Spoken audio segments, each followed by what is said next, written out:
Sumerians, the constellation of Sagittarius represented, I will insert the words here, who was a god of hunting and war.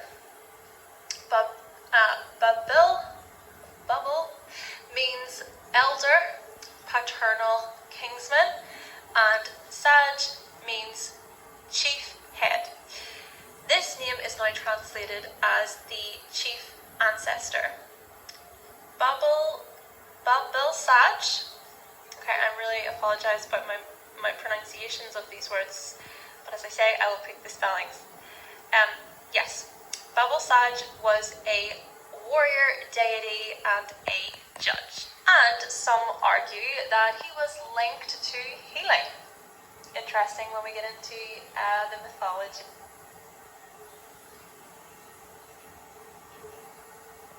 Even the Greek mythology tied to Sagittarius. Okay, so Sagittarius is often depicted with wings and also with two heads. Yes, I know. One head is a panther and the other is a human head. And above its horse tail, there is what looks like a scorpion stinger. Mesopotamian boundary stones that date back to the 2nd millennium BC show the centaur armed with a bow and arrow. Still, there seems to be something here about how the centaur and the scorpion overlap. The Sumerian figure of Sagittarius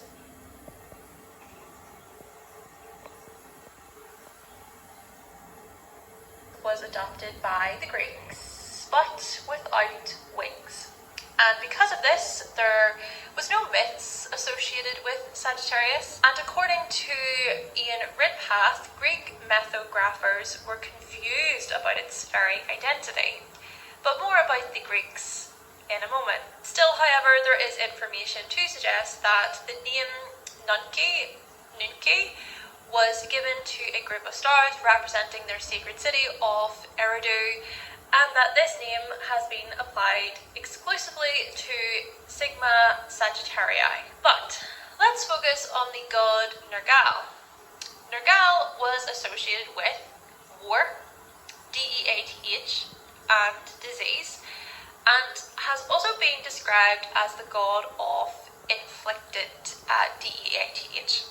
He reigned over Kur, which was the Mesopotamian underworld.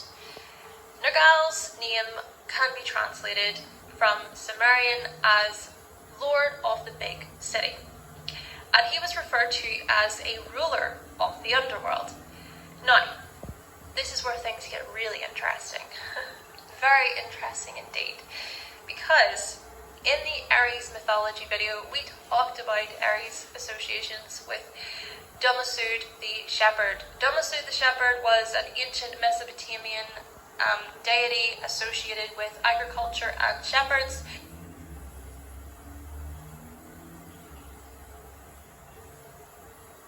We talked about Dumasud's descent into the underworld and how this myth signifies the changing of the seasons here. Then, in the Leo mythology video, we explored and talked about Leo's associations with summer and how it represented death in the ancient world. Well, consider then when Sagittarius season takes place. In the northern hemisphere, that is. Sagittarius season highlights the transitions of autumn to winter. Very much a time of decline, inactivity, and staying indoors, okay? Staying indoors to keep warm. The very death of nature. Nature is then reborn and regenerated even more beautifully than before. Then also consider the overlapping of Sagittarius and Scorpio and how the arrow of Sagittarius points to the heart of the Scorpion. Does this symbolize the death and rebirth nature of these signs? The inevitable in that nature dies and is reborn. This is the natural cycle of life. We are born, Aries. We reach our prime and we peak in life, Leo. And as we become older, as we start to slow down, we pass on our knowledge to the young, Sagittarius. But such knowledge comes from the unavoidable. DEATH, Scorpio. Even thinking here about pain, misery, deeper emotion, right? Thinking also about how Sagittarius points its arrow towards Scorpio, the very sign of DEATH, the very sign of vulnerability.